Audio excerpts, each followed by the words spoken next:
Welcome to learner. ఈ రోజు మనం చర్చించబోయే విషయం చాలా బాధాకరమైన విషయం. కోల్కతాలోని సౌత్ కోల్కతా లా కాలేజ్ న్యాయ విద్యార్థినిపై జరిగిన గ్యాంగ్ రేప్ ఘటన దేశవ్యాప్తంగా తీవ్ర ఆగ్రహాన్ని రేపింది.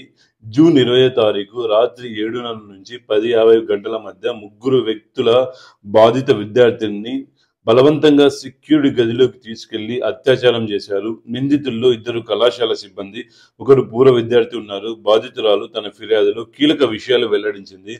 ప్రధాన నిందితుడు తనను పెళ్లి చేసుకోవాలని ప్రతిపాదించారని, తిరస్కరించడంతో కోపంతో ఈ దారుణానికి పాల్పడ్డారని తెలిపింది. తనను తన ప్రియుడిని చంపుతానని బెదిరించాడని, తల్లిదండ్రులను అరెస్ట్ చేయిస్తానని బెదిరింపులకు గురి చేశారని బాధితురాలు పేర్కొంది.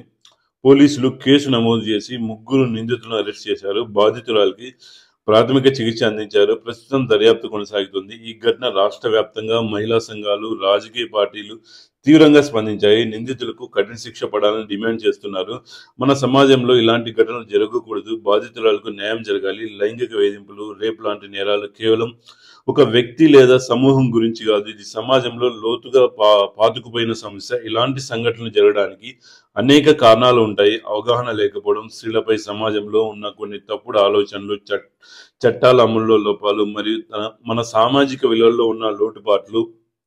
భారతదేశంలో ఎన్సీఆర్బీ డేటా ప్రకారం ప్రతి సంవత్సరంలో వేల సంఖ్యలో లైంగిక వేధింపుల కేసులు నమోదవుతున్నాయి.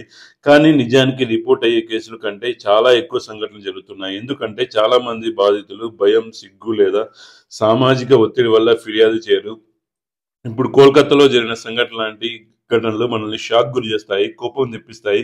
కానీ కోపంతో లేదా సెన్సేషనల్ గా మాట్లాడడం కంటే ఈ సమస్యను ఎలా పరిష్కరించాలో ఆలోచించడం ముఖ్యం. మనం ఏం చేయగలం, ఎలా మార్పు తీసుకురాగలం, అవగాహన పెంచడం, స్త్రీల హక్కులు, నెక్స్ట్ కాన్సెంట్ గురించి మన సమాజంలో అవగాహన పెంచాలి. స్కూళ్లలో, కాలేజీల్లో సెక్స్ ఎడ్యుకేషన్ మరియు జెండర్ సెన్సిటైజేషన్ ప్రోగ్రాంలు చేయాలి. బాధితులకు మద్దతు, లైంగిక వేధింపుల బాధితులకు సమాజం సానుభూతితో ఉండాలి. వారిని నిందించడం కాకుండా వారిని మానసిక చట్టపరమైన సహాయం అందించాలి. చట్టాలను కఠినంగా అమలు చేయడం, నేరస్తులకు తగిన శిక్షలు విధించడం ద్వారా నేరాలను నివారించవచ్చు. సమాజంలో మార్పు, పురుషులు, మహిళలు అందరూ సమానమని గౌరవించడం నేర్చుకోవాలి. ఇది ఇంటి నుండి మొదలవ్వాలి. ఈ ఇన్సిడెంట్ పై మీ ఒపీనియన్ ని కామెంట్ రూపంలో తెలియజేయండి. Please subscribe my channel. Thank you for watching video. జై హింద్.